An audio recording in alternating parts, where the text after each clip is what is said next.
쌀이 울타리에 와주셔서 고맙습니다.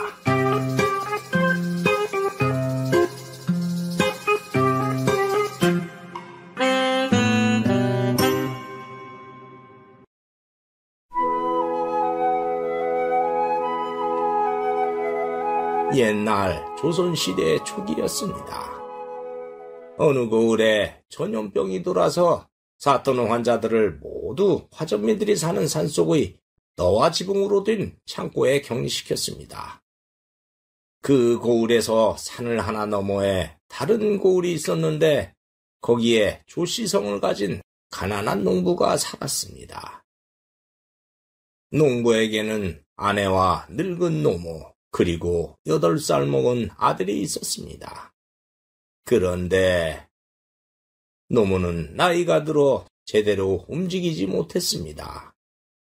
농부와 며느리는 농사 지으랴 노무의 병수발을 하랴 하루하루가 보통 힘든 것이 아니었습니다.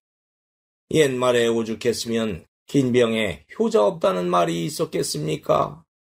그렇지만 농부는 늙은 어머니가 일찍부터 홀몸이 되어서 자기를 키우려고 평생 남의 논밭에서 일을 하고 갖은 고생을 했기에 어머니의 병간호를 지극정성으로 했지요. 오늘 또 농부는 어머니에게 밥을 떠넣어주고 있네요. 어머니, 저녁 드세요. 내가 얼른 죽어야 할 텐데 목숨이 길어서 너희들이 고생이구나. 그게 무슨 말씀이세요? 어서 드시고 몸이 나으셔야죠. 그러나 옆에서 보던 며느리는 늙은 시어머니를 모시고 사는 것이 불만이었습니다. 그래서 제발 사라져 주었으면 하고 바랬지요. 그러던 어느 날 시어머니가 피부병까지 생겼습니다. 시어머니의 피부병은 못 먹어서 생긴 부스럼이라 전염이 안 되었지만은 며느리에게는 좋은 구실이 되었습니다. 그래서 농부에게 이렇게 말했지요. 여보, 어머님의 피부병은 우리에게 옮길 수 있어요. 건너 고을에 병이 돌아서 다 죽어간다는데 우리까지 어머니 때문에 위험해지면 어떡해요? 그래서 어쩌잔 말이오?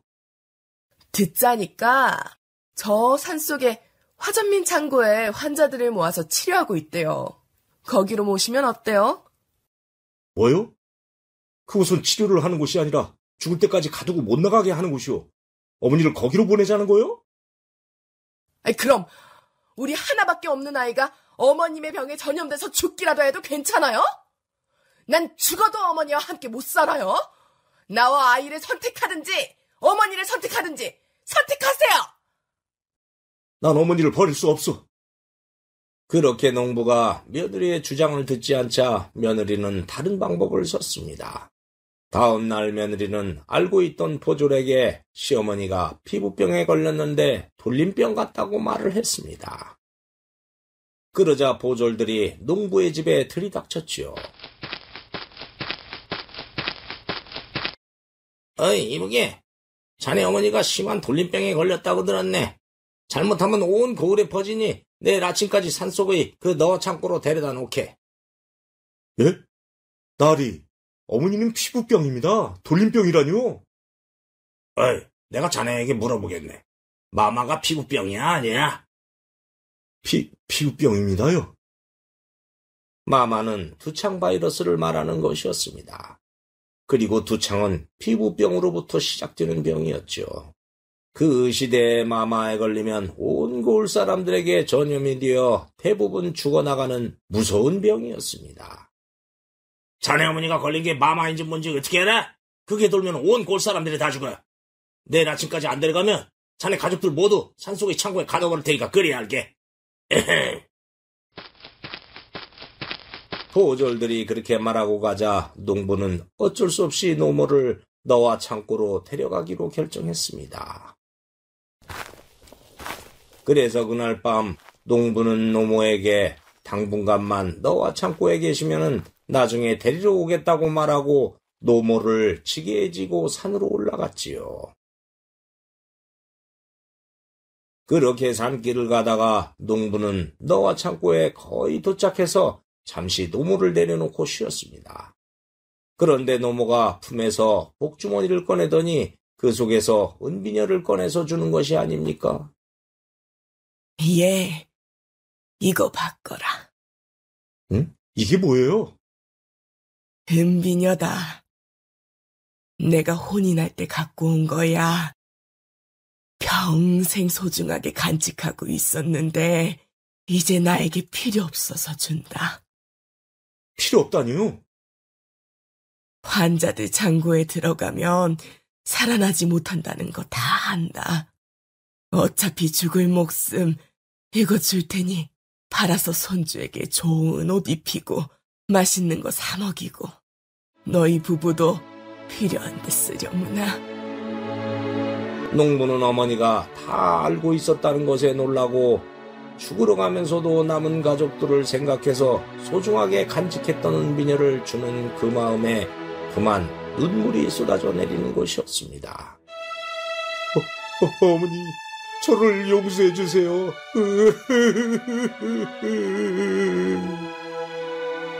그런데 그때 농부의 어린 아들이 나타나는 게 아니겠습니까? 아버지! 아니, 네가 여기 웬일이냐? 아버지도 할머니를 버리는데 나도 언젠가 아버지가 늙었을 때 버려야 하잖아요. 그러니까 할머니를 어디에 버리는지 미리 알아두어야 아버지를 거기다가 버릴 수 있지요. 그래서 따라왔어요.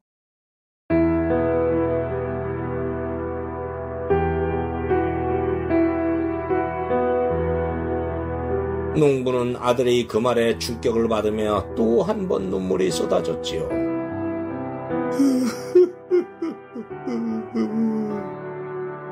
농부는 아들에게 너무나 부끄러웠고 어머니를 버리려고 했던 자신을 한없이 질책했습니다.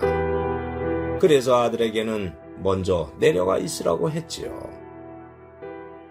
그리고 마음을 바꾸어서 산 너머에 아무도 모르는 동굴에 노모를 데려다 놓고 시간이 들 때마다 먹을 것과 생필품을 갖고 와서 노모를 모시기로 했습니다.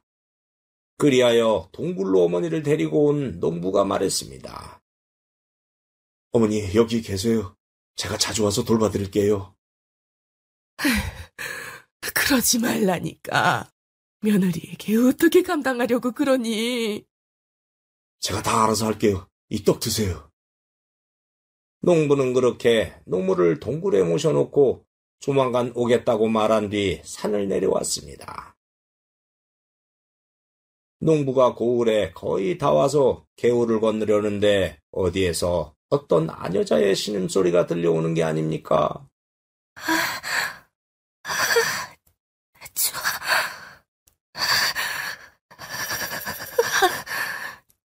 추워. 아니, 저건 사람이잖아. 농부가 그곳으로 달려가 보니 어떤 거지 처녀가 거적을 쓰고 덜덜 떨고 있었습니다. 그때는 벌써 겨울이 다가오는 11월인데다가 산속이라 많이 추웠지요. 그래서 농부는 입고 있던 적삼을 벗어서 처녀를 덮어주고 보퉁이에 남아있던 떡을 품에 넣고 따뜻하게 녹여서 처녀에게 먹여주었습니다. 그렇게 한참 시간이 흐르자 처녀는 비로소 몸이 정상으로 오고 정신을 차리는 것이었습니다. 농부가 어찌 된 일인지 묻자 처녀는 그동안의 사연을 말했습니다. 저는 한양에 있는 명문 집안의 딸이었는데 아버지가 역모에 휘말려서 집안이 몰락했어요. 그래서 혼자 도망쳤는데 거지가 되어 조선 팔도를 떠돌다가 여기까지 왔습니다. 근데 너무 굶은 데다가 지쳐서 개울가에서 떨고 있었습니다. 그런데 아저씨가 구해줘서 다행히 목숨을 건졌어요. 저에겐 생명의 은인입니다. 정말 고맙습니다. 그리고 둘이 이런저런 이야기를 나누었습니다. 그러다 보니 농부도 노모를 데리고 산에 갔던 이야기를 말했고 처녀가 놀라는 것이었습니다. 그렇게 나이가 드신 분을 동굴에 놓아두었다고요? 그래도 아이 어머니가 저러니 어떡하겠어. 아저씨가 절 구해주셨으니 제가 그 보답으로 동굴에서 어머님을 보살펴드릴게요. 정말이요? 그렇다면 먹을 것은 내가 갖다 주겠소. 고맙소, 낭자. 그렇게 해서 그날부터 처녀는 동굴에서 노모를 모셨고 농부는 정기적으로 먹거리와 생필품을 가져다 주었습니다. 그런데 꼬리가 길면 잡히는 것일까요? 농부의 아내가 그 사실을 알아버렸습니다. 그날도 농부가 부엌에서 노모에게 가져다 줄 쌀과 고구마를 챙기다가 그만 아내에게 들켜버렸습니다. 세상에! 긴가민가 했더니 정말이었구려. 우리 먹을 것도 없는데 어머니에게 그걸 갖다 줘요? 그동안 날 감쪽같이 속이다니. 내가 못 살아. 당신, 나 죽는 꼴 보고 싶어요? 아내가 그렇게 소리치면서 농부가 들고 있던 자루를 뺏으려다가 집더미에 엉덩방아를 찧었는데 그만 거기에 있던 독사에게 물려버렸습니다. 독사도 그냥 독사가 아니라 한 번 물리면 7걸음을 떼기도 전에 죽는다는 7.4였습니다.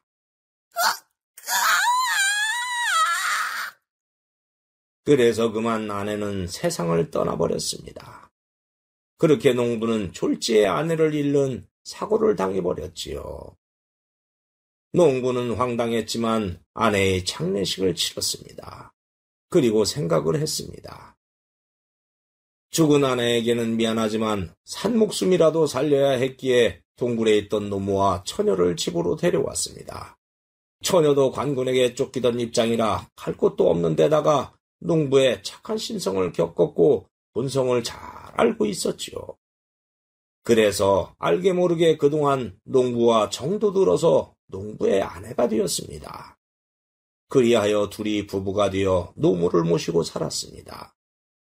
처녀는 농부의 아들도 친자식처럼 사랑했고 노모도 친정어머니처럼 잘 모셨지요. 그래서 그랬을까요? 착한 일을 하면 복이 따라오는가 봅니다. 그러던 어느 날 조정에서 어명이 내려왔습니다. 처녀의 부친에 대한 누명이 벗겨져 모든 것이 원위치 되었고 몰수당했던 재산도 조정에서 돌려줬습니다.